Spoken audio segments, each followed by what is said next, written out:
रीढ़ हैं। मैंने विधानसभा के दौरान कहा था कि मैं पद ग्रहण करने के साथ ही 24,000 युवाओं को सरकारी नौकरी देने के नियुक्ति पत्र सौंपूंगा। इस वचन को निभाते हुए हमने नए मंत्रिमंडल के गठन के साथ ही 17 अक्टूबर 2024 को 24,000 युवाओं को सरकारी नौकरी दी है। गत एक साल में हमने 34,000 युवाओं को नौकरी दी जा चुकी है। इन्हें मिलाकर के पिछले 11 साल में 1,80,000 नौकरियां दी जा चुकी हैं। साथियों, हमने केवल सरकारी नौकरी ही नहीं बल्कि रोजगार सुरक्षा पर भी काम किया है। हमने कानून बनाकर हरियाणा कौशल रोजगार निगम के तहत कार्यरत युवाओं के भविष्य को भी सुरक्षित किया है। साथियों, प्रदेश के युवाओं को रोजगार सक्षम बनाने के लिए 1,14,000 युवाओं को कौशल प्रशिक्षण भी दिया गया है। साथियों, डंकी रूट की समस्या को खत्म करने के लिए हमने 26 मार्च 2025 को विधानसभा में बिल पास करवाकर कानून बनाया है। इसका उद्देश्य यात्रा एजेंट के अवैध और धोखाधड़ी पूर्ण लेन देन की जांच कर उन पर अंकुश लगाना है। भाइयों बहनों, हरियाणा की आत्मा हमारे गांव और खेतों में बसती है। किसान हित हमारी नीतियों के केंद्र में है और सदैव रहेगा।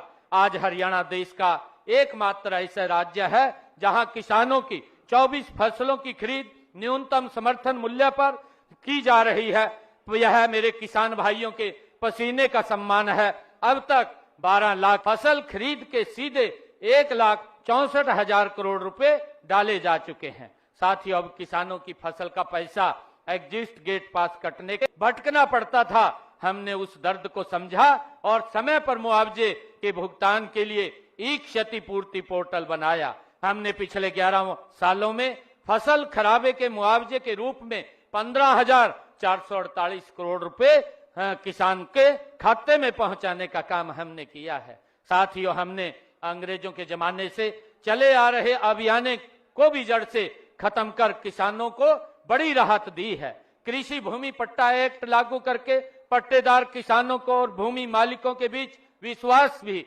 बहाल किया है। योजना के तहत शहरों व गांवों में 27,000 से अधिक गरीब परिवारों को प्लाट भी दिए गए हैं। गांव में पंचायती भूमि पर बने 500 वर्ग गज तक के मकानों पर काबिज लोगों को मालिकाना हक देने का काम भी हमने किया है।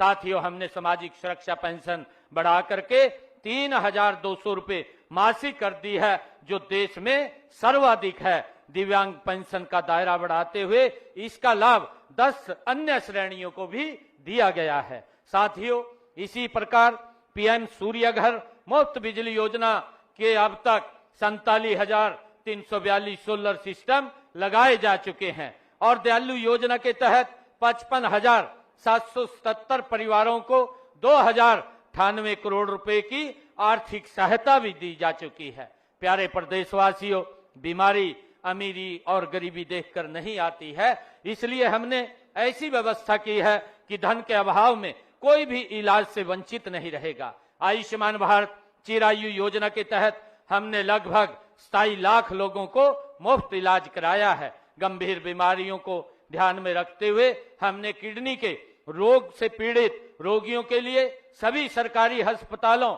और मेडिकल कॉलेजों में मुफ्त डायलिसिस की सेवाएं भी शुरू की हैं। साथियों, थैलेसीमिया बीमारी से ग्रस्त रोगियों को 3,000 रुपए मासिक पेंशन का लाभ भी दिया जा रहा है।